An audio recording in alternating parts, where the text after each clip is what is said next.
दर्शकवृन्द टिकटकमा स्वागत छ र टिकटकमा एकजना अतिथिका साथमा उपस्थित भइसकेको छु र विशेष गरी आज हामी यो टिकटकमा संरक्षणसँग या वन्यजन्तुसँग प्रकृतिसँग जोडिएर कुराकानी गर्दैछौँ र आजका अतिथिका विषयमा जानकारी लिनेछौँ। उहाँको व्यक्तिगत जीवनका प्रसङ्गहरू पनि कोट्याउने प्रयत्न आजको श्रृङ्खलामा रहनेछ।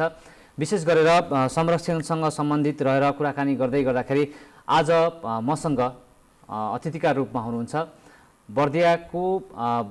बर्दिया राष्ट्रिय निकुञ्ज, जो आफैमा पनि प्रकृतिसँग जोडिन्छ र पर्यटकीय गतिविधिसँग पनि जोडिन्छ। त्यसमा आबद्ध रहेर लामो समय बिताउनु भएको छ। वार्डेन हुनुहुन्थ्यो त्यति बेला तत्कालीन, र अहिले चाहिँ अब पूर्व भइसक्नु भएको छ। मसँग सरसर्ती उहाँका धेरै परिचयहरू छन्, धेरै संस्थामा उहाँ आबद्ध पनि हुनुहुन्छ पछिल्लो समय। र पूर्व संरक्षण अधिकृत रमेश थापा आज मसँग कुराकानीका लागि उपस्थित हुनुहुन्छ। म सबभन्दा पहिले उहाँलाई कार्यक्रममा स्वागत गर्न चाहन्छु। तपाईलाई स्वागत। नमस्कार, धन्यवाद। आराम हुनुहुन्छ? एकदम आराम छ। पछिल्लो समयको व्यस्तता कस्तो छ? अहिले खास त्यस्तो अरू व्यस्तता छैन। अब यो चाहिँ कोभिडको प्रकोप सुरु भएपछि अब धेरै समय त घरमै बसियो हैन। घरमै बस्ने क्रममा अब यही चाहिँ लेखपढ गर्ने, अलिअलि लेख रचनाहरू प्रकाशन गर्ने अनि अध्ययनमै समय बितेको छ अहिले चाहिँ। र लामो समय प्रकृतिसँग जोडिएर या संरक्षणसँग जोडिएर जीवनको ऊर्जावान समय व्यतीत गर्नु भएको छ। अहिले पछिल्लो समय उज्यालो नेपालमा तपाईँ आफै पनि अध्यक्ष भएर जोडिनु भएको छ भने एउटा दिनचर्याको हिसाबले दिनको सुरुवात कसरी गर्नुहुन्छ? मेरो चाहिँ अब दिन चाहिँ अब खास काम पनि छैन, तर अलिक व्यस्त नै हुन्छ हुन चाहिँ। अब बिहान उठेपछि म एकछिन एक्सर्साइज गर्छु, करिब 1 घन्टा जति एक्सर्साइज गर्छु।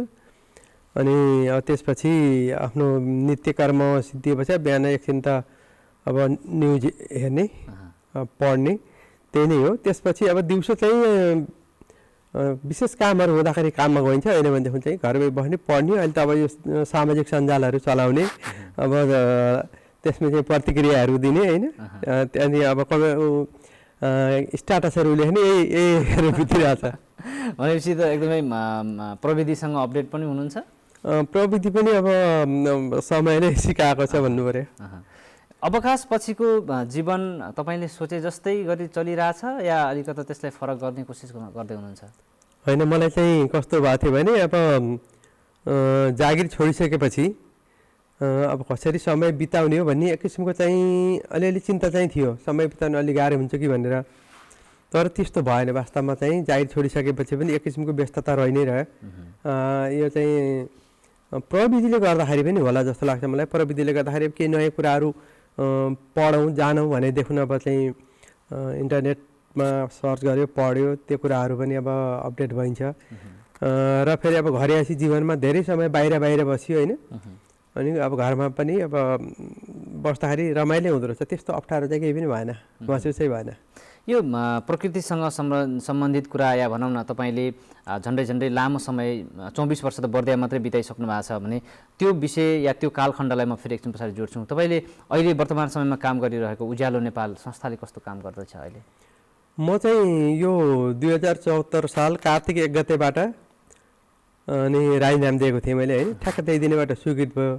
राजीनाम स्वीकृत भएपछि पहिल्यैदेखिबाट करिब 10 वर्ष पहिलादेखिबाट एउटा उज्यालो नेपाल भन्ने संस्था साथीहरूले भुरीगाउँमा चलाउनु भएको रहेछ।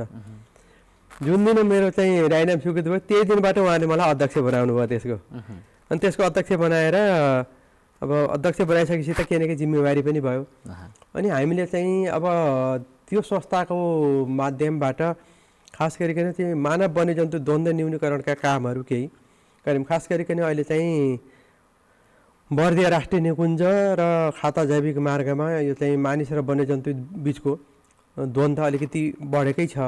र खास गरिकन त्यसमा पनि हात्तीबाट बढी प्रभावित जनसमुदायहरूको हितको लागि के गर्न सकिन्छ भनेर हामीले केही त्यस्ता कामहरू गरेका छौँ। र विगतमा US fish and wildlife सर्भिसबाट हामीले केही पैसाहरू पाएका थियौँ। त्यो पैसाले दुवैतर्फका नेपालका र भारतका वन्यजन्तु प्रभावित क्षेत्रका चाहिँ जनताहरूको बिच अन्तर्क्रिया गर्ने, अनुभवको आदान प्रदान गर्ने हिसाबले नेपालतिरबाट हामी करिब 100 जना जति मान्छे भारतको कतैनिया घाट वाइल्ड लाइफ सेन्चुरी र दुधवा नेसनल पार्कको हात्ती प्रभाव क्षेत्रको भ्रमण गऱ्यौँ। उताबाट 50जना जति मान्छेहरूलाई यता ल्याएर भ्रमण गरायौँ। त्यसले गर्दाखेरि हाम्रो चाहिँ हात्तीबाट हुने समस्याहरू र हात्तीबाट हुने क्षतिमा चाहिँ राहतका कुराहरू दुवै देशमा कसरी भइरहेका छन् भन्ने कुरा एउटा विचार आदान प्रदानको कुरोहरू भयो। त्यसपछि चाहिँ हामीले इन्टरनेसनल एलिफेन्ट फाउन्डेसन भन्ने छ, त्यो संस्थाबाट 2 पटक चाहिँ सानो सानो कार्यक्रमहरू पाएका थियौँ। त्यसले चाहिँ हामीले जनचेतना अभिवृद्धि गर्ने र ठाउँ ठाउँमा चाहिँ हात्ती आएको सूचनाहरू प्रवाह गर्ने, त्यो चाहिँ कतिपय रेडियोबाट हामीले एफएमबाट बजाएर अनि पोस्टर पम्पलेटहरू प्रकाशन गरेर अनि बुकलेटहरू प्रकाशन गरेका थियौँ भनेदेखि कतिपय ठाउँमा चाहिँ हामीले चाहिँ यो माइकहरू जडान गरेका छौँ। 8 ठाउँमा माइक जडान गरेका छौँ। अनि कहीँ हात्ती आयो भने जुन घरमा चाहिँ माइक छ त्यहाँ फोन जान्छ अनि त्यहाँबाट चाहिँ राति फलानु गाउँमा अथवा यो साइडमा यसरी हात्ती आएको छ सतर्क रहनु भनेर सूचना प्रकाश उहाँहरूले चाहिँ त्यो बजाउनुहुन्छ, माइक बजाउनुहुन्छ। त्यसरी चाहिँ काम गऱ्यौँ। त्यो अलिअलि प्रभावकारी भयो र अब मान्छेहरू चाहिँ अलिकति सतर्क सजग हुने कुरा आयो। त्यसपछि अब एउटा नयाँ किसिमको चाहिँ एकदमै नयाँ किसिमको चाहिँ अवधारणामा हामीले काम गरिरहेका छौँ। एकदम चुनौतीपूर्ण काम छ त्यो चाहिँ। खास गरिकन यो चाहिँ खाता जैविक मार्गको डल्ला कैलाशी पत्थरभोजी क्षेत्र, त्यो चाहिँ आधा राष्ट्रिय निकुञ्जको मध्यवर्ती क्षेत्र पर्छ, आधा खाता करिडोर पर्छ। त्यहाँ चाहिँ वन्यजन्तुबाट हुने क्षति अत्याधिक छ। त्यो क्षति बापत राहतको प्रक्रिया पनि अलिकति सुस्त नै छ, किनभने त्यस सम्बन्धी त्यहाँ चाहिँ कार्यक्रमहरू त्यति प्रभावकारी तरिकाले कार्यान्वयन हुन नसकेको अवस्था। अहिले हामीले चाहिँ त्यहाँको पशु र कृषि बिमा गरेका छौँ, त्यो चाहिँ समुदायमा आधारित बिमा हो। त्यस बापत सुरुमा हामीले के गर्छौँ भनेदेखि किसानहरूको जुन खेती गरेका छन् त्यो खेतीलाई चाहिँ बिमा गर्ने, बिमा बापत सुरुको चाहिँ खर्च जस्तो चाहिँ 1 बिघा गहुँ खेती गरेको छ भने 1 बिघा गहुँको 1000 रुपियाँ उनीहरूले चाहिँ प्रिमियम तिर्नुपर्छ। त्यो प्रिमियम जम्मा गर्नको लागि पनि हामीले चाहिँ त्यहाँ एउटा उहाँहरूकै संयोजकत्वमा समिति गठन गरेका छौँ। हरेक गाउँमा चाहिँ उहाँहरूको मूल्याङ्कन समिति छ। त्यो मूल्याङ्कन समितिका मान्छेहरू आएर फेरि चाहिँ सञ्चालक समिति बनेको छ। अनि त्यहाँबाट चाहिँ उहाँहरूको त्यो चाहिँ जति खेती छ त्यो खेतीको चाहिँ प्रिमियम जति हुन्छ एकमुष्ट हामी जम्मा गरिदिन्छौँ। त्यसमा 20-21 लाख रुपियाँ जति हामीले जम्मा गर्छौँ। त्यो पैसा उहाँहरू सहकारीमा राख्नुहुन्छ, सहकारीबाट ब्याज आर्जन गर्नुहुन्छ। अनि सुरुवातमा त्यति हो। अनि दोस्रो वर्षबाट चाहिँ किसानहरूले आफैले तिर्नुहुन्छ। प्रति कट्ठा चाहिँ 50 रुपियाँका दरले खेतीको छ। अनि त्यहाँबाट चाहिँ खसी, बाख्रा, भैँसी, गाई गोरु राँगाको पनि छ, त्यसको पनि निश्चित रकम छ। त्यो बापतको पैसा नै अहिले हामीले तिर्दिने हो। अनि त्यहाँबाट चाहिँ उता त्यो जम्मा गरेको पैसाको ब्याज पनि आउँछ। अनि यतातिर पछि किसानहरूले जम्मा पनि गर्दै जानुहुन्छ, प्रिमियम तिर्दै जानुहुन्छ। अनि त्यहाँबाट चाहिँ हामीले निश्चित पैसा तोकेका छौँ। वस्तुहरूको हकमा चाहिँ कति दिने भनेर तोकेका छौँ। जस्तो चाहिँ एउटा भैँसी लैनो भैँसी चाहिँ बाघले मार्यो भने राष्ट्रिय निकुञ्जले अथवा नेपाल सरकारबाट राजस्वरूप 30,000 रुपियाँ दिने व्यवस्था छ। त्यसमा हामीले पनि 15-20 हजार रुपियाँ यताबाट दिन्छौँ गाईबस्तुको हकमा। अहिले धेरै समस्या चाहिँ खेतीमा छ होइन। खेतीको चाहिँ त्यो मापनको पनि समस्या, त्यही भएर यसको अहिले हामीले चाहिँ एउटा नयाँ क्राइटेरिया कस्तो बनाएका छौँ भनेदेखि खेतीको बिमा गर्ने, जति क्षति हुन्छ त्यसलाई सीमाङ्कन गर्ने, त्यसलाई सीमाङ्कन गरेर किला ठोकेर राख्ने। अनि पछि चाहिँ त्यो क्षति भएको जति जग्गा छ नाप्दाखेरि 5 कट्ठा भयो भने क्षति नभएको 5 कट्ठा र क्षति भएको 5 कट्ठाको छुट्टा छुट्टै त्यसको चाहिँ अन्न निकाल्ने। अन्न निकाल्दाखेरि क्षति नभएको जमिनमा जति फलेको छ, क्षति भएको जमिनमा जति कम हुन्छ, अनि त्यो चाहिँ बिमाबाट दिने। भनेपछि त निरन्तर परस्पर सम्बन्ध पनि रहने भयो र वन्यजन्तु र मानव बीचको द्वन्द्व पनि घट्ने भयो। अनि अर्को चाहिँ मान्छेहरू चाहिँ खालि त्यो हात्ती आउँछ नोक्सान गर्छ, अनि त्यो हात्तीलाई धपाउनको लागि आफ्नो खेती बचाउनको लागि हात्ती धपाउन आउँछन् नि। अब जति क्षति भएको छ त्यो चाहिँ बिमाबाट आउने भएपछि हात्ती धपाउन आउनु परेन। हात्ती धपाउन आउनु नपरेपछि मानवीय क्षति घट्छ भन्ने विश्वास हो। त्यसरी काम गरिरहेछौँ अहिले। अनि त्यसपछि चाहिँ अहिले यो चाहिँ WWF को यो हरिवन कार्यक्रमबाट हामीलाई चाहिँ 10,000वटा कागतीको बिरुवा वितरण गर्नको लागि दिएको थियो कार्यक्रम। यसमा चाहिँ हामीले गोला, मनाउ, पशुपतिनगर, पाताभार, सूर्यपटुवा, ठाकुरद्वारा अनि त्यहाँबाट चाहिँ यता बेलुवाको यो चाहिँ बाँसगढी नगरपालिका वार्ड नम्बर 2 बेलुवा, यहाँ चाहिँ 10,000 सुन कागती भन्ने हामीले पटनाबाट बिरुवा मगाएर वितरण गरेका छौँ। र त्यो चाहिँलाई अलिकति प्रवर्धन गर्न सक्यो भने त्यसबाट पनि आय आर्जन हुन्छ भन्ने छ। र त्यो सुन कागतीको खेती गर्ने 80जना किसानहरू हुनुहुन्छ। त्यो 80जना किसानहरूलाई अहिले हामीले चाहिँ सहकारीमा आबद्ध गराएका छौँ र उहाँहरूको चाहिँ 1-1 लाख रुपियाँको दुर्घटना बिमा गरेका छौँ। उहाँहरू दुर्घटनाबाट उहाँहरूको मृत्यु भयो भने 1 लाख रुपियाँ पाउने र चाहिँ त्यो सहकारीमा आबद्ध भए बापत हाम्रो सेयर सदस्यहरू उहाँहरूको मृत्यु भयो भने 25,000 रुपियाँ किरे खर्च र उहाँहरूको परिवारको सदस्यको मृत्यु भयो भने 5,000 रुपियाँ किरे खर्च दिने। त्यसरी चाहिँ यो चाहिँ सहकारीसँग आबद्ध गरेका छौँ। त्यसले चाहिँ यता आय आर्जनमा पनि सहयोग पुग्छ, सानोतिनो बचत तथा ऋण लगानीको हिसाबले पनि उहाँलाई सहज हुन्छ भन्ने अब अवधारणाले काम गरिरहेको छ। भनेपछि सक्रिय भएर या भनौँ न जीवनमा जुन अवसर पाउनु भएको थियो या जुन अवसरमा या जुन काममा तपाईँ लाग्नुभयो त्यतिखेर संरक्षण अधिकृत भएर जिल्ला या राष्ट्रिय निकुञ्जमा वन्यजन्तु संरक्षणसँग बिचमा रहेर काम पनि गर्नुभयो। त्यो सक्रिय जीवन र अवकाशपछि या राजीनामा पछिको यो जीवनमा खासै तारतम्य हिसाबले हेर्दाखेरि त्यति धेरै या भनौँ न शिथिलता या भनौँ त्यस्तो केही पनि देखिएन। भनेपछि सक्रियताको हिसाबले अझै पनि कामहरू भइरहेछन् भन्ने कुरा बुझ्नु पर्यो। हजुर, अब धेरै समय अब म 36 वर्ष काम गरेँ, राष्ट्रिय निकुञ्जमा 36 वर्ष काम गरेँ। त्यसमा चाहिँ 24 वर्ष त बर्दै मात्रै काम गरेँ। अनि त्यस कारणले अब एउटा त वन्यजन्तुको माया छ, वन्यजन्तु वन वन्यजन्तु प्राकृतिक सम्पदा सबैको माया छ होइन। अर्को कुरो फेरि अब धेरै समय यहाँ बसेको हुनाले अब मानिस र वन्यजन्तु बिचका समस्याहरू, यसलाई चाहिँ मानिस र वन्यजन्तु बिचको सुमधुर अन्तर सम्बन्ध कसरी कायम गर्न सकिन्छ, अब यो स्वास्थ्य कसरी कायम गर्न सकिन्छ भन्ने एउटा चिन्ता पनि छ होइन। त्यसमा चाहिँ अब आफ्नो सामर्थ्यले भ्याएसम्म अनि त्यसमा पनि चाहिँ काम गरिरहेको छु र अब अझै काम गर्ने भनौँ न जहाँ उत्साह पनि छ। र अब तपाईँको म बाल्यकालतर्फ लैजान्छु। स्याङ्जामा जन्मिएर यो लामो समयपछि चाहिँ भनौँ न विभिन्न ठाउँमा तपाईँको बसोबास छ। अहिले पछिल्लो समय काठमाडौँमा पनि बस्नुहुन्छ। स्याङ्जालाई कसरी सम्झिनुहुन्छ आज? यो चाहिँ स्याङ्जामा पनि अब चाहिँ हामी सदरमुकामबाट त्यति बेला 2 घन्टा हिँड्नु पर्थ्यो, अलि टाढै हो। हाम्रो गाउँ चाहिँ सेती दोभान लाकुरी भन्ने गाउँ हो होइन। अनि हाम्रो चाहिँ लाकुरी भनेको माथि गाउँ, तल चाहिँ फाँट छ, आँधी खोला बग्छ। अनि हामी जन्मेको चाहिँ म जन्मेको चाहिँ गाउँमा हो, माथि चाहिँ गाउँमा जन्मेँ। गाउँमा जन्मिसकेपछि करिब म 7 वर्षको भएपछि हामी गाउँबाट तल फाँटमा झऱ्यौँ। अनि त्यहाँ फाँटमा चाहिँ मेरो बा टिचर हुनुहुन्थ्यो, बाले स्कुलमा पढाउनुहुन्थ्यो। अनि हामी चाहिँ त्यहाँ तल झरेर त्यहाँ हाम्रो पसल सुरु गऱ्यौँ। हामीले सानो व्यवसायको रूपमा पसल सुरु गऱ्यौँ। अनि पसल सुरु गरेपछि अनि अब हाम्रो चाहिँ गाउँको घर त्यत्तिकै छोड्दा पछि हामी तलैतिर घर बनाएर तल नै बस्यौँ। गाउँको घर त्यत्तिकै नै थियो। पछि चाहिँ अब हामीले अहिले त केही पनि छैन, त्यो सबै बेच्यौँ हामीले। त्यहाँ स्वभाव कस्तो थियो तपाईँको बाल्यकालमा? बाल्यकालमा म चाहिँ अब होइन अनुशासित थिएँ होइन, अनुशासित पनि मेहनती पनि। तर मैले चाहिँ अब आफ्नो जीवनमा सबै खालको काम गरेँ, जीवन बाँच्नको लागि गर्नुपर्ने सबै कामहरू गरेको छु कि।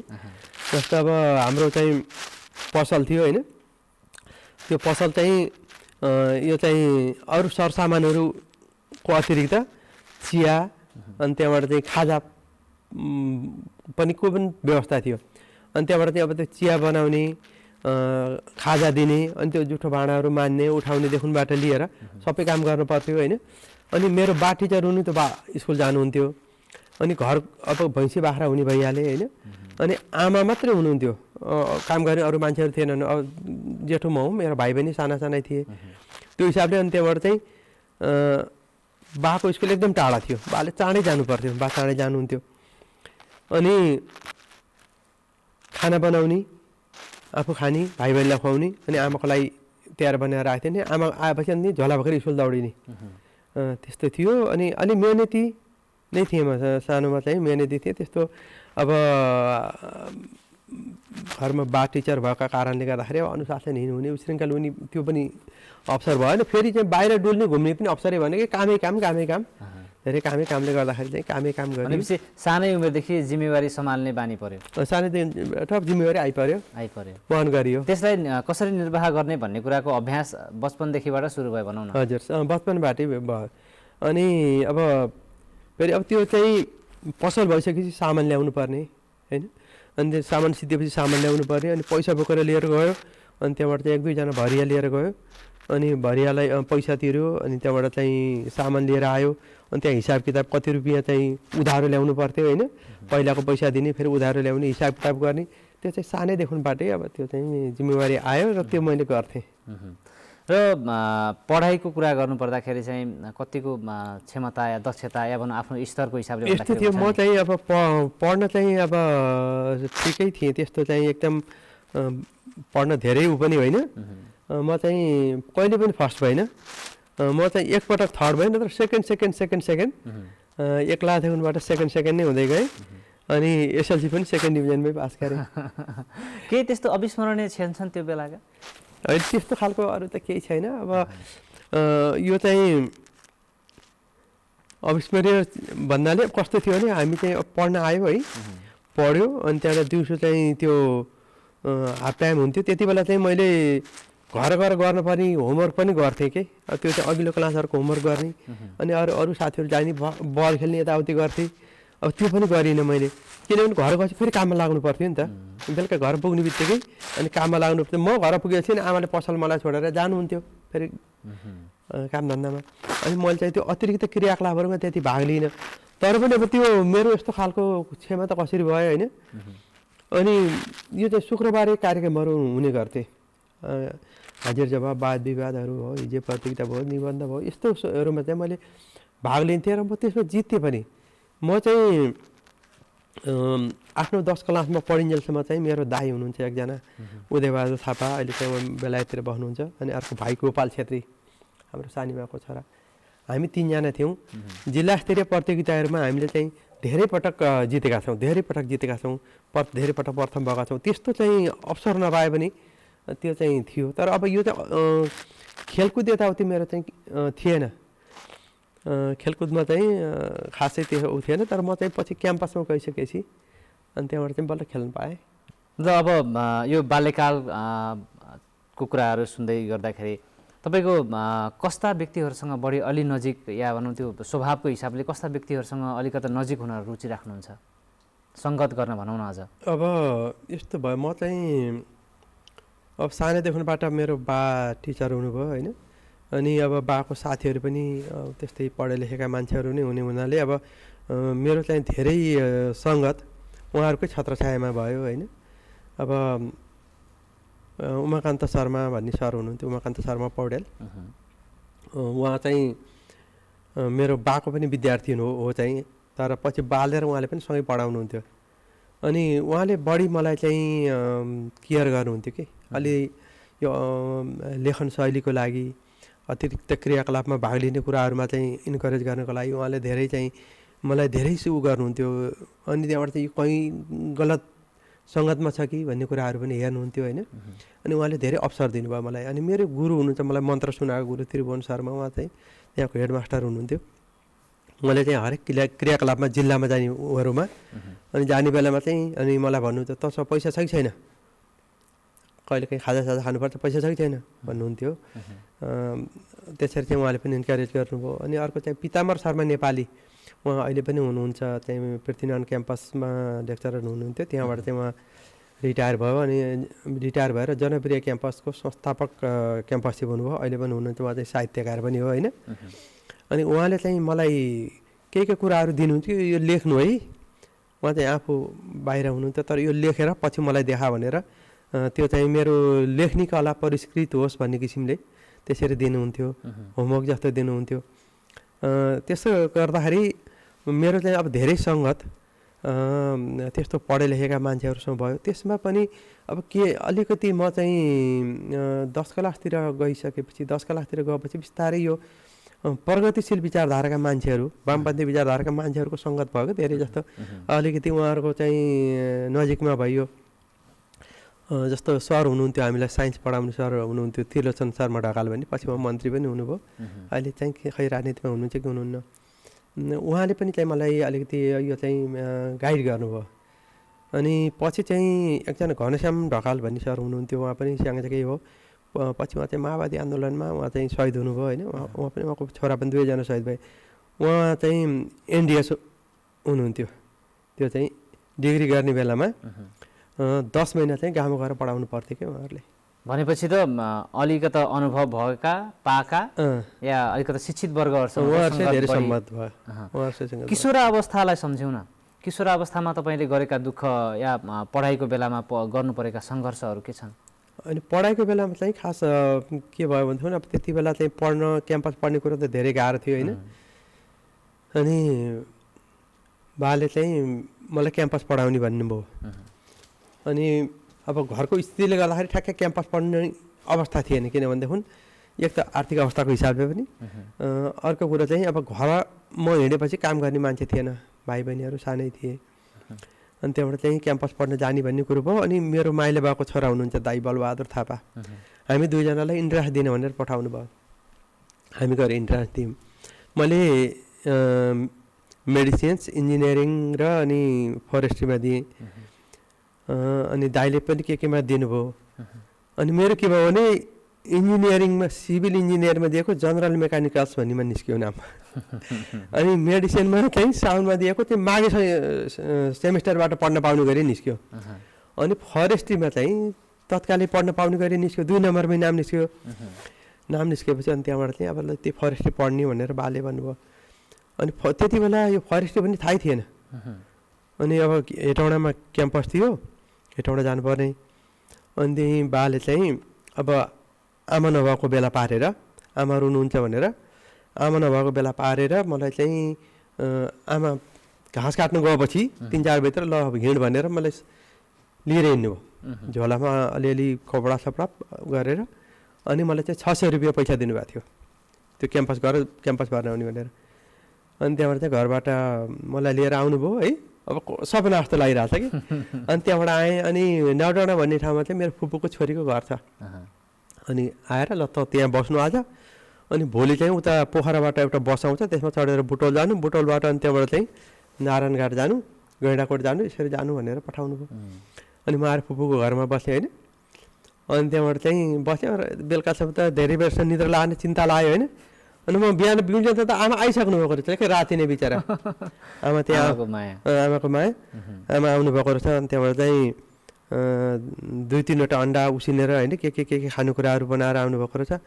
अनि 50 रुपियाँ दाम पनि दिनुभयो। अनि आमा रुँदै जानुभयो। अनि म चाहिँ त्यहाँ ठ्याक्क पोखराबाट बस आयो, त्यही बसमा चढेर बुटोल आएँ होइन। अनि बुटोलबाट उता नारायणघाट जाने बसमा गएँ। त्यो दिन चाहिँ गैँडाकोटमा गएर बास बसियो। एउटा झोला थियो। अनि त्यहाँबाट चाहिँ एउटा कापी थियो, त्यो कापीमा पैसा राखिदिएँ मैले। अनि झोला सलामा राखेँ नि, अब हुन्छ हराउँछ होइन। अब के गर्ने भने अनि त्यो चाहिँ त्यो बसको सिट मुनि बसमै बस्नु पर्थ्यो होइन। होटल बसको सिट मुनि त्यो कपी राखेँ। अनि त्यहाँबाट पुल थिएन, ढुङ्गा तरेर पारि जानु पर्थ्यो। अनि गएको त बिचमा गएपछि सम्झेँ कि मैले कपी राखेको त गर्नुपर्छ। दौडी त्यो आएँ। अनि त्यहाँबाट कसैले लग्यो कि भनेर आएँ। 1 रुपियाँ पनि अन्त छैन फेरि, हेरेको त कपी त्यही रहेछ। अनि त्योबाट चाहिँ त्यो कपी सपी झोलामा हालेर गएँ। अनि ढुङ्गा तर्नु पर्थ्यो है। ढुङ्गा तरेर अनि नारायणघाट गएँ। त्यहाँ नारायणघाट गएपछि संजोगले एकजना दाइ भेट हुनुभयो, कामकै दाइ। अनि म हेटौँडा जान लाग्यो भनेपछि अनि उहाँले भन्नु ल आज यहीँ बस, म पनि यहीँ बस्ने हो। अनि भोलि बिहानै जालास् भन्नुभयो। अनि उहाँ दाइसँग बसेँ होइन। उहाँले जस बिचरा पहिले उहाँ क्याम्पस पढ्न जानुभएको, उहाँले दुःख सुखको कुराहरू सिकाउनु भयो। अनि त्यहाँबाट चाहिँ उहाँ चाहिँ वीरगन्जमा पढ्नुहुन्थ्यो, मेडिसिन पढ्नुहुन्थ्यो। अनि उहाँ चाहिँ घरतिर आउनु लाग्नुभएको, म उतातिर गएको। अनि उहाँले चाहिँ यस्तो यस्तो गरेर जा भन्नुभयो। अनि त्यहाँबाट चाहिँ बसमा चढेर 3 ठाउँमा खोला तर्नु पर्थ्यो, लोथर, मनहरी र राप्तीमा। त्यति गरेर नि हेटौँडा पुगेँ। हेटौँडा पुगेपछि वन विज्ञान अध्ययन संस्थान खोजेको त कसैले थाहै छैन त्यहाँको मान्छेहरूलाई। फरेस्ट इन्स्टिच्युट भन्दा रहेछन् है। अनि वन विज्ञान अध्ययन संस्थान भन्ने थाहै छैन। अनि खोज्दा अनि लास्टमा चाहिँ पत्ता लगायो, पढ्यो, क्याम्पस गयो। क्याम्पस गइसकेपछि क्याम्पसमा हाम्रो क्याम्पस त अलिकति आर्मी जस्तै थियो। बिहान जुरुको उठेर परेड खेल्नु पर्थ्यो। अनि परेड खेलेर आएर अनि त्यहाँबाट चाहिँ खाना खाने टाइम हुन्थ्यो, खाकीको लुगा लगाउनु पर्थ्यो। अनि त्यहाँबाट चाहिँ दिउँसो चाहिँ कलेज गयो, पढ्यो। अनि त्यहाँबाट चाहिँ बिचमा खाना खाने टाइम हुन्थ्यो। अनि खाना खाएर फेरि कलेज जाने। अनि बेलुका चाहिँ पिटी खेल्नु पर्थ्यो। अनि त्यहाँबाट सरहरूलाई देखेपछि सलाम गर्नु पर्थ्यो। त्यस्तो थियो, राम्रै तरिकाले भयो। तर चाहिँ ठ्याक्क त्यही बेलामा चाहिँ फेरि यो चाहिँ सुरु भयो, यो चाहिँ 36 सालको आन्दोलन। अनि त्यसले चाहिँ अलिकति डिस्टर्ब गर्यो। तर पनि राम्रैसँग सम्पन्न गरियो पढाइ। यो जस्तो अब पढाइ सँगसँगै हिजोको अवस्थाबाट गुज्रिँदै गर्दाखेरि ती सङ्घर्षका दिन पनि थिए र आमाले आँसु झार्दै तपाईँलाई त्यहाँबाट बिदाई गरेको क्षणपछि तपाईँले आमालाई धेरै खुसी दिनुभयो या तपाईँ आजको त्यो स्थानसम्म आइपुग्दाखेरि परिवार खुसी छ भन्ने कुरामा चाहिँ तपाईँ आफू पनि सन्तुष्ट हुनुहुन्छ त्यो विषय? यस्तो भयो, अब पढियो होइन, जागिर खाएँ। मैले सुरुमा चाहिँ क्याम्पस गएपछि मलाई चाहिँ एउटा स्कलरसिप पाएँ मैले, नेपाल अस्ट्रेलिया वन परियोजना भन्ने थियो, त्यहाँबाट स्कलरसिप पाएँ। त्यो स्कलरसिप पाएर नाम पढ्नलाई अलिकति सजिलो भयो। त्यति बेला के थियो भने सबै विद्यार्थीले स्कलरसिप पाउँथ्यो नेपाल सरकारबाट, 150 रुपियाँ मासिक होइन। त्यसमा 100 रुपियाँ महिनाको खाना खर्च लाग्थ्यो, 50 रुपियाँ चाहिँ अरू खर्च हुन्थ्यो। तर त्यो नेपाल अस्ट्रेलिया वन परियोजनाले 250 रुपियाँका हिसाबले चाहिँ हामीलाई स्कलरसिप दियो। त्यसले गर्दाखेरि मेरो पढाइ धेरै सजिलो भयो। अनि पढिसकेपछि मैले केही वर्ष नेपाल अस्ट्रेलिया वन परियोजनामा काम गरेँ। त्यसपछि चाहिँ 2040 सालमा चाहिँ राष्ट्रिय निकुञ्जतिर यता विज्ञापन भयो, यतातिर आएँ। र त्यो बिचमा जुन सङ्घर्षको कथा सुनाउँदै हुनुहुन्थ्यो, अब थोरै अब वैवाहिक प्रसङ्ग थोरै जोड्न चाहन्छु। हजुर, कसरी विवाह त्यसपछि जोडिन्छ। 2040 सालमा चाहिँ राष्ट्रिय निकुञ्जतिर आएँ। म चाहिँ सुरुमा ढोरपाटन सिकार आरक्ष स्थापनाको लागि गएको हो। त्यहाँ गएर चाहिँ करिब 36 दिन जति हामी हिँडेर त्यो चाहिँ त्यसको सीमाङ्कन गऱ्यौँ ढोरपाटन सिकार आरक्षको। र चाहिँ त्यो ढोरपाटन सिकार आरक्षको क्षेत्रफल 1325 वर्ग किलोमिटर भन्ने चाहिँ निर्धारण गर्ने मनै हो सुरुको मेरो काम चाहिँ। म ढोरपाटन करिब त्यहाँ चाहिँ 2 वर्ष जति बसेँ। अनि त्यसपछि मेरो बर्दिया सरुवा भयो। बर्दिया सरुवा भएपछि बर्दिया आउने बेला त्यति बेला गाह्रो थियो। भालुङसम्म चाहिँ बसहरू आउँथ्यो, भालुङबाट त्यो राप्ती नदी तर्नु पर्थ्यो, तरेर त्यहाँबाट नेपालगञ्जसम्म बसमा आइयो। नेपालगञ्जमा मेरो सानीमाको घर थियो। नेपालगञ्जमा बसेर फेरि म चाहिँ रूपडिया नानपारा हुँदै अनि त्यहाँबाट बिछिया कोठियाघाट भएर ठाकुरधारा पुगेँ। त्यो रुट भएर जानु पर्थ्यो? हजुर, त्यो रुट भएर जानु पर्थ्यो, यताबाट बाटो थिएन। अनि ठाकुरधारा पुगेर म चाहिँ त्यहाँ 1 महिना जति त्यहाँ बसेपछि मलाई चाहिँ जन्डिस भयो। जन्डिस भएपछि उपचारको लागि म नेपालगञ्जतिर आउनुपर्ने भयो। अनि कृष्णमान श्रेष्ठ भन्ने सर हुनुहुन्थ्यो, चिफ वार्डन हुनुहुन्थ्यो। उहाँले के भन्नुभयो भने नेपालगञ्जमा उपचार गर्ने, अब यतैतिर चाहिँ तिमीलाई पाएको पर्छ भनेर मलाई यहाँ चाहिँ बेलुवामा एउटा बेतेनी पोस्ट भन्ने थियो, त्यहीँ खटाइदिनु भयो। अनि यता उपचार गरेँ, म त्यहीँ बसेँ। अनि बर्दियामा हाम्रो स्याङ्जाको मान्छेहरू धेरै हुनुहुन्छ। अनि ओम प्रकाश केसी प्रयत्न भन्ने, उहाँलाई प्रयत्न पनि भन्छन् होइन, उहाँको नाम चाहिँ मैना पोखरमा घर थियो। अनि म दाइ चाहिँ अब हाम्रो गाउँको चाहिँ अभिभावक नै हो होइन, मेरो बुवाको साथी पनि, मिल्ने साथी पनि हो। अनि उहाँले चाहिँ बिहे गर्नुपर्छ भनेर मेरो बिहे गराइदिनु भयो होइन। बिहे गर्ने क्रममा अब यहाँ चाहिँ कता कुराकानी गरेर यहाँ चाहिँ खजुरामा उहाँकै साथी हुनुहुँदो रहेछ। अहिले मेरो ससुरा उहाँहरू चाहिँ सँगै बस्नु हुँदो रहेछ। अनि त्यहाँबाट उहाँले चाहिँ बिहे गर्ने बेलामा यो चाहिँ अलिकति विचार मिल्ने मान्छेसँग बिहे गर्नुपर्छ, हामी चाहिँ सँगै एउटै सङ्गठनमा बसेर काम गरेको हो पहिला भन्ने हिसाबले उहाँले चाहिँ कुराकानी गरिदिनु भयो। कुराकानी गरेर 43 सालमा मेरो बिहे भयो। भनेपछि माघी विवाह गर्नुभयो? माघी विवाह। बालबच्चा कति छन् अहिले? मेरा 3वटा हुन् छोराछोरी, सबै ठुला भयो, सबैको बिहे भइसक्यो। अहिले त हामी बुढाबुढी मात्रै। सहयात्री सँगसँगै हुनुहुन्छ, केटाकेटी ठुला भएर आफ्नो व्यवस्था गरिसक्नु भएको छ? गरिसके। अब मेरो 2टा छोरा हुन्, 2टा जर्मनीमा छन्, तिनीहरू इन्जिनियर। ठुलो छोरो इन्जिनियर हो, सफ्टवेयर इन्जिनियर हो, त्यो चाहिँ 10 वर्ष जति भयो त जर्मनीमा। कान्छो छोरो सिभिल इन्जिनियर हो, त्यो पनि मास्टर्स गर्दैछ जर्मनीमा। छोरी चाहिँ नर्स हो, बिएन पढेकी हो, त्यो चाहिँ अब अहिले बिहे गरेर घरमै छ, छोरी जन्माएर बसी छ। भनेपछि सन्तान सुख आफ्नो ठाउँमा छ होइन। अब आफ्नो श्रीमती या भनौँ सहयात्री सँगसँगै हुनुहुन्छ र स्याङ्जामा जन्मिएर या भनौँ विभिन्न कालखण्डमा विभिन्न ठाउँमा रहँदै बर्दियामा 24 वर्ष संरक्षण क्षेत्रमा लागिरहँदाखेरि तपाईँले संरक्षणको क्षेत्रमा आफ्नो योगदान दिनुभएको छ, ऊर्जावान समय बिताउनु भएको छ। त्यो बिचमा यो बर्दिया बसाइ र करियरको अन्तिम समय पनि बर्दियाबाट तपाईँ अवकाश हुने बेलासम्मको अवस्था, बर्दियाले चाहिँ तपाईँलाई के दियो जस्तो लाग्छ? अब मलाई त बर्दियाले धेरै चिज दियो, त्यस कारणले नै मलाई चाहिँ बर्दिया अब एकदम जन्मेको ठाउँभन्दा पनि प्यारो लाग्ने कारण पनि थियो। किनभने सबैभन्दा पहिला त म बर्दिया आएँ, 24 वर्षसम्म मलाई अब रोजगारी दियो होइन। अनि अब बर्दियाको माटो पानीले उब्जेको अन्न खाइयो, त्यस कारणले पनि भावनात्मक सम्बन्ध भयो। मैले यहीँ बस्दा मेरो बिहे भयो, मेरा छोराछोरीहरू यहीँ जन्मे, यहीँ हुर्के होइन। अनि मलाई चाहिँ राष्ट्रिय अन्तर्राष्ट्रिय स्तरमा पनि मलाई धेरै पहिचान दियो। म बर्दियामै बसेको बेलामा अब संसारका 10-12वटा देशहरू घुमेँ होइन। धेरै इन्टरनेसनल कन्फरेन्सहरूमा भाग लिने अवसर पाएँ। अनि अब व्यक्तित्वको हिसाबले पनि, अब मेरो कामको मूल्याङ्कनको हिसाबले पनि अब केही पदकहरू होइन, पुरस्कारहरू पनि मैले बर्दियामै पाएँ। त्यस हिसाबले बर्दियाले जे दियो सबै चिज दियो बर्दियाले, दिन बाँकी केही पनि छैन। अब मैले नै दिन बाँकी छ बर्दियालाई। के चाहिँ दिए जस्तो लाग्छ आफूलाई चाहिँ? मैले हजुर मैले वास्तवमा चाहिँ आफ्नो मूल्याङ्कन हुन्छ नि यस्तो छ, मैले चाहिँ खास अरू त केही दिन सकिनँ, तर चाहिँ निकुञ्जमा काम गर्दा निकुञ्ज र जनताबीच एउटा सुमधुर अन्तर्सम्बन्ध कायम गर्नको लागि एउटा वातावरण बनाएँ। र मलाई कस्तो लाग्छ भनेदेखि त्यो जुन बेलामा चाहिँ हामी एकदम समस्यामा थियौँ, वन्यजन्तुहरू भट्टाभट मारिन्थे होइन, त्यस्तो अवस्थामा पनि बर्दियाका मान्छेहरूले चोरी शिकार नियन्त्रण इकाइ भनेर 2500 जना युवाहरूले CBFU गठन गरेर त्यो अभियानमा साथ दिए।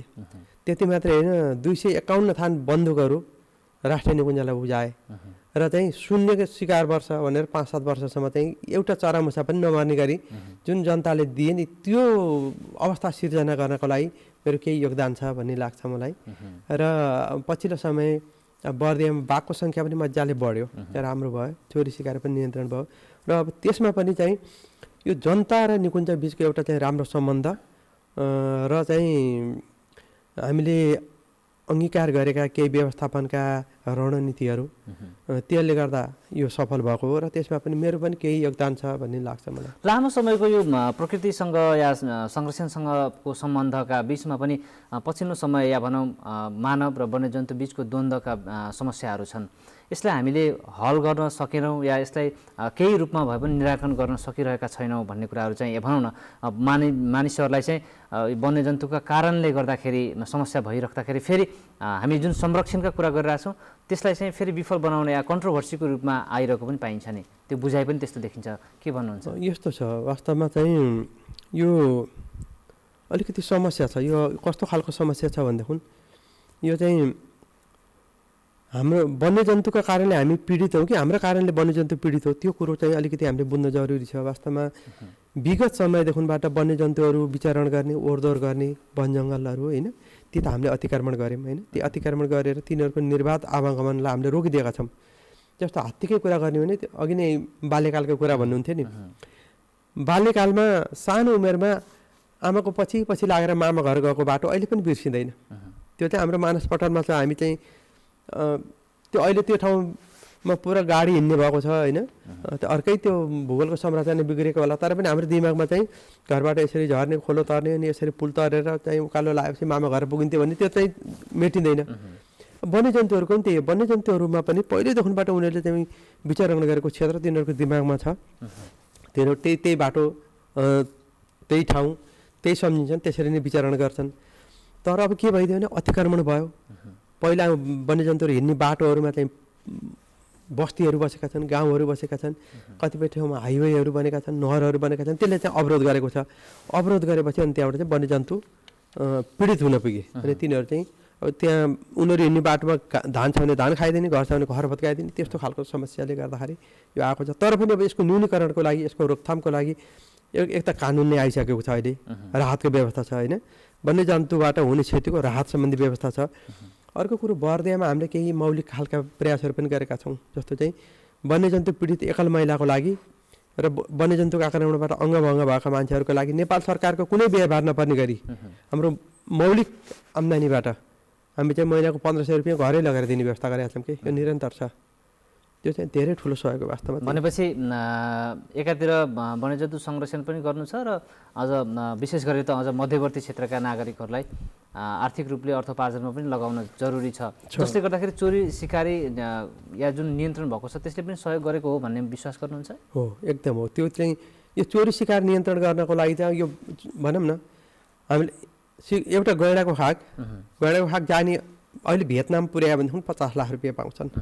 भियतनामको मान्छे आएर यहाँ मार्दैन होइन, भियतनामको मान्छे आएर पनि यहाँ मार्दैन, यहाँको मान्छेले पनि भियतनाम पुर्याउन सक्दैन। त्यो चाहिँ त अब एउटा त्यो नेटवर्क छ यिनीहरूको होइन। यो चाहिँ अन्तर्राष्ट्रिय सङ्गठित अपराध सञ्जाल हो, तिनीहरूले त्यसरी गर्छन्। तर त्यो चाहिँ चिज यहाँको चिजलाई मार्नको लागि अनि त्यो खाग निकाल्नको लागि, त्यो खाग यहाँबाट बाहिर निकाल्नको लागि बाहिरको मान्छेले सक्दैन, त्यसको लागि यहीँको मान्छेले गर्नुपर्छ। जबसम्म यहाँको मान्छेहरूले हामीलाई सहयोग गर्छन् तबसम्म चाहिँ त्यस्तो गतिविधि हुँदैन। र हामीले चाहिँ चोरी सिकार नियन्त्रण गर्नको लागि स्थानीय मान्छेहरूको सधैँ सहयोग आवश्यकता पर्छ। स्थानीय मान्छेहरूले हामीलाई चाहिँ सधैँ सहयोग गरिरहनुपर्छ।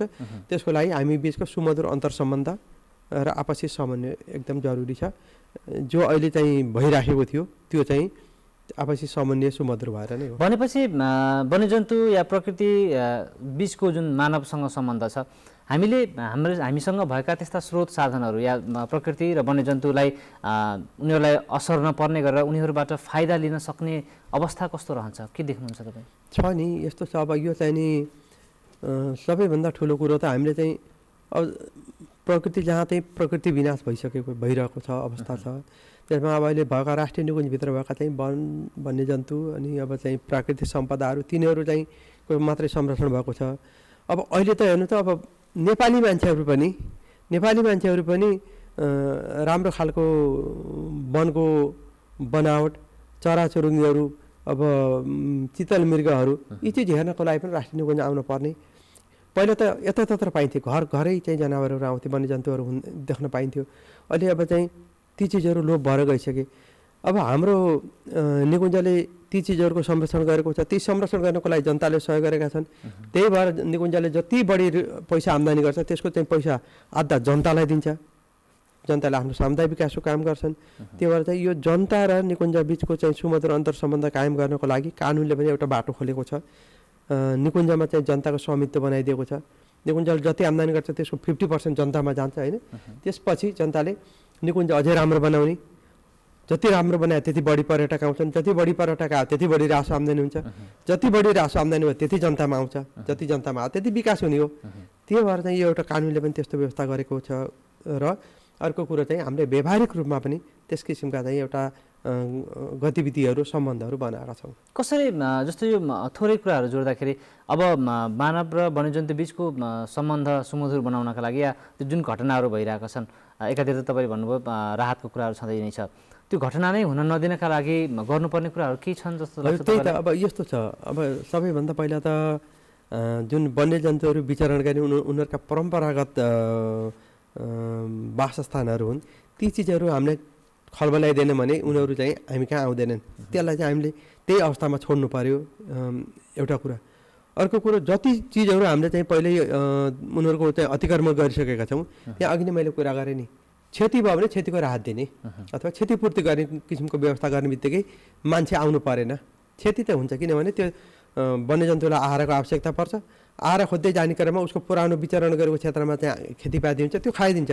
त्यो खायो भने जनतालाई क्षति नहुने किसिमले त्यहीबाट हामीले परिपूर्ति गरिदिने भने त्यो धपाउन पनि आउनु परेन, द्वन्द्व पनि हुँदैन।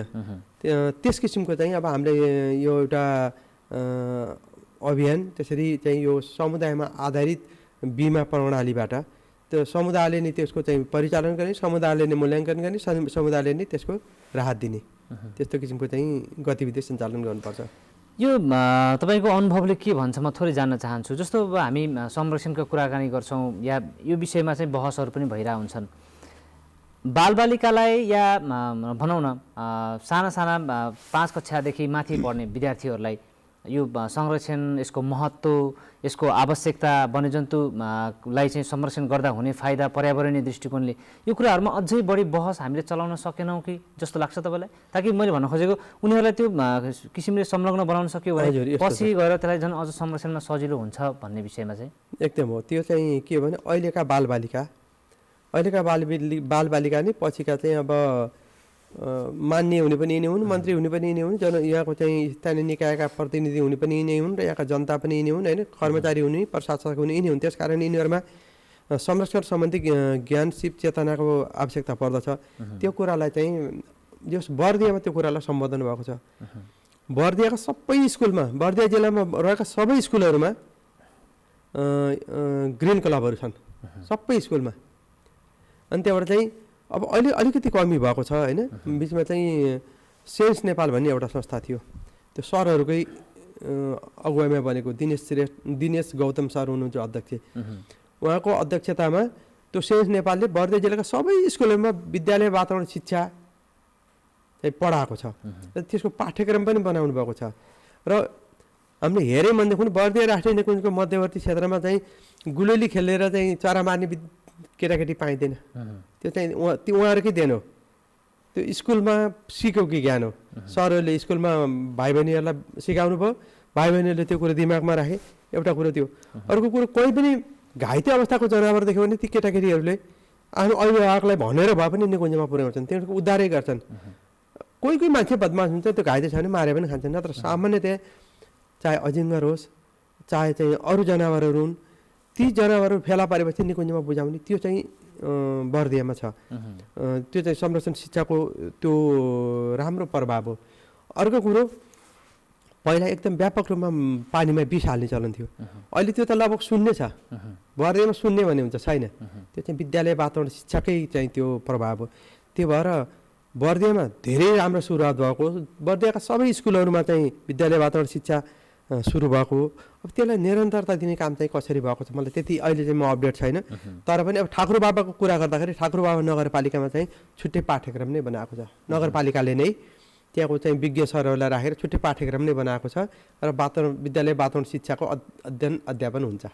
तपाईँले गीत पनि लेख्नुभयो नि, पछिल्लो समय त्यसलाई क्रमागत रूपमा अगाडि बढाउनु भएको छ कि होइन? म चाहिँ के थिएँ, म पहिला गीत गाउँथेँ होइन, धेरै पहिला। मैले चाहिँ 45-46 सालतिर 2-3वटा गीतहरू रेकर्ड गरेका थिएँ। किनभने त्यति बेला त्यस्तै सङ्गत थियो साथीहरूको। लोकबहादुर छेत्री हुनुहुन्थ्यो, उहाँ चाहिँ रेडियो नेपालमा काम गर्नुहुन्थ्यो होइन, एकदम राम्रो गीत गाउने उहाँले। अनि उहाँबाट म प्रभावित भएको। अनि पछि उहाँको चाहिँ एक्सिडेन्ट भएर डेथ भयो। अनि जस्तो नारायण रायमाझी हुनुहुन्छ होइन, नारायण रायमाझीसँग पनि मेरो धेरै लामो समय सम्बन्ध भयो। अनि नेपालगञ्जको एकजना पुरानो कलाकार हुनुहुन्छ कैलाश परवीन भन्ने, उहाँ पनि राम्रो कलाकार हो, त्यति बेला चाहिँ केन्द्रीय सदस्य हुनुहुन्थ्यो। उहाँहरूसँग यस्तो सम्बन्ध सम्पर्कले गर्दाखेरि पहिला पहिला गीत लेखेँ मैले, अलिअलि गाएँ पनि। अनि बिचमा चाहिँ फेरि छुटेको थियो, फेरि आजकल अलिअलि लेख्छु अलिअलि। लेख्नु चाहिँ लेख्नु भएको छ। अनि जस्तो एउटा चाहिँ आफैले गाउने कुरामा पछिल्लो समय चाहिँ अहिले चाहिँ छैन, अहिले गएको छैन। अहिले चाहिँ हाम्रो बर्दिया राम्रो बर्दिया भन्ने एउटा बर्दियाकै कलाकारहरूले गाउनुभयो, उहाँले अभिनय गरेर एउटा चाहिँ डकुमेन्ट्री बनाउनु भएको छ भिडियो। अनि एउटा चाहिँ 2 अक्षरको माया भन्ने गीत अस्ति चाहिँ रेकर्ड गर्नुभएको छ साथीहरूले। अनि एउटा चाहिँ बर्दिया जिल्लामा हाम्रो घर भन्ने रेकर्ड भइरहेछ। त्यसमा चाहिँ के छ भने बर्दियाकै कलाकारहरू, सबै बर्दियाकै कलाकारहरू सकभर चाहिँ जति हुनुहुन्छ सबैले गाउने भन्ने कुरो थियो। त्यो कमल अधिकारी भन्ने भाइ हुनुहुन्छ सङ्गीतकार, उहाँले त्यसको संयोजन गरिराख्नु भएको छ। पूर्वमा बाँके, पश्चिममा कैलाली, दक्षिणमा भारत, उत्तरमा सुर्खेत, यही यो 4 किल्ला। यही यो 4 किल्ला, 4 किल्लाभित्रको बर्दिया जिल्ला, बर्दिया जिल्लामा हाम्रो घर, यस्तै के भन्ने शब्दहरू छन् त्यसमा। जो शब्द तत्काल आउँदैछ भनौँ होइन। अब हामी कार्यक्रमको अन्तिम चरणमा छौँ। जीवनका यति लामो समय संरक्षण, त्यो सँगसँगै एउटा शालीन व्यक्तित्व पनि हुनुहुन्छ र संरक्षणमा लागिरहँदाखेरि एउटा अनुभव पनि भयो। बाल्यकाल, त्यसपछिको किशोरावस्था या तपाईँको युवा अवस्था या तपाईँको आफ्नो करियरको अवस्था र अवकाशपछिको अवस्था, 3टा चिजलाई रोज्नु पऱ्यो भने कुन चाहिँ जीवन चाहिँ कालखण्ड अझै बेस्ट लाग्छ तपाईँलाई? यस्तो छ, अब योभन्दा पहिलाको भनौँ न, पहिलाको जीवनहरू अब त्यो कसरी बित्यो त्यति, अब त्यो समयक्रमसँगै होइन, सुख दुःख, अब आँसु यी सबै चिजहरू चाहिँ ती जसरी आयो त्यसरी नै बितेर गयो होइन। मलाई त अहिलेको यही नै मनपर्छ कि अहिलेकै अवस्था, अहिलेको वर्तमान अवस्था नै यही स्थितिमा अहिले चाहिँ कामको लोड पनि छैन होइन। अनि त्यहाँबाट चाहिँ अब पैसा कमाउँ भन्ने पनि छैन किनभने पेन्सन छ अनि त्यहाँबाट चाहिँ यताउता हिँडौँ डुलौँ भने पनि सम्भव छ किनभने जहाँ जहाँ भने पनि यातायातको व्यवस्था छ अनि त्यहाँबाट चाहिँ अब होइन घर हेरिराख्नु पऱ्यो भन्ने पनि छैन किनभने दुईजना बुढाबुढी छौँ हामी मजाले यताउता हिँड्न पनि सक्छौँ तर पनि अब एउटा के हुँदो रहेछ भनेदेखि चाहिँ केही गरौँ समाजको लागि देशको लागि के गरौँ आफ्नो लागि सबै दियो समाजले देशले दियो होइन समाजको लागि केही गरौँ एउटा अविस्मरणीय काम गरौँ भन्ने चाहिँ हुन्छ होइन त्यो ठ्याक्क त्यस्तो चाहिँ गर्न नसके पनि त्यसमा चाहिँ प्रयास गरिराखौँ हरेक क्षेत्रमा प्रयास गरौँ भन्ने चाहिँ लाग्छ। जीवन के रहेछ? जीवन त यो चाहिँ जन्म र मृत्यु बिचको एउटा चाहिँ समयावधि त्यो पनि सबै किसिमका अनुभवहरू सँगाल्न पाइने र सरस्वती भन्दाखेरि चाहिँ कहिले पनि सन्तुष्ट नभइकन अन्त्य हुने मान्छेहरूमा चाहिँ जति भए पनि अझै इच्छा आकाङ्क्षा अझै केही चिजको कमी भयो जस्तो होइन त्यो चाहिँ हुने रहेछ। अन्तिम प्रश्न अब के चाहिँ अब यसपछि या भनौँ न अब जीवनमा के चाहिँ बाँकी छ जस्तो लाग्छ? केही पाए यो पनि गर्न पाए हुन्थ्यो भन्ने कुरा केही छुटेको जस्तो महसुस हुने त्यस्तो केही विषय छन्? होइन त्यस्तो छैन मलाई चाहिँ केही पनि छैन। मलाई चाहिँ के छ भने केही कुराहरूले अलिकति कहिलेकाहीँ हुन्छ म चाहिँ अब सरकारी जागिरी भए पनि म चाहिँ लामो समयदेखिबाट यो चाहिँ कम्युनिस्ट आन्दोलनमा सहभागी छु। म करिब 35 सालदेखिबाट कम्युनिस्ट आन्दोलनमा लागेको छु होइन। म चाहिँ कम्युनिस्ट पार्टीको सदस्यता लिएको पनि करिब 35-36 वर्ष भयो। यो बिचमा धेरै साथीहरूसँग सम्पर्क भयो तर राजनीतिमै लागेका कारणले कतिपय साथीहरूको स्थिति यस्तो अवस्था छ उहाँहरू निष्ठाको राजनीति गर्नुभयो कि निष्ठाको राजनीति गर्ने मान्छेहरूलाई न पार्टीले हेर्छ न समाजले हेर्छ न कसैले हेर्छ। अब त्यस्ता साथीहरूको लागि पनि केही गर्न पाए हुन्थ्यो मतलब अरू त छैन तर उनीहरूको चाहिँ पहिचानको लागि उनीहरूको पहिचान दिलाउनको लागि केही गर्न पाए हुन्थ्यो भन्छु किनभने त्यो उहाँहरूसँग चाहिँ भेट हुन्छ।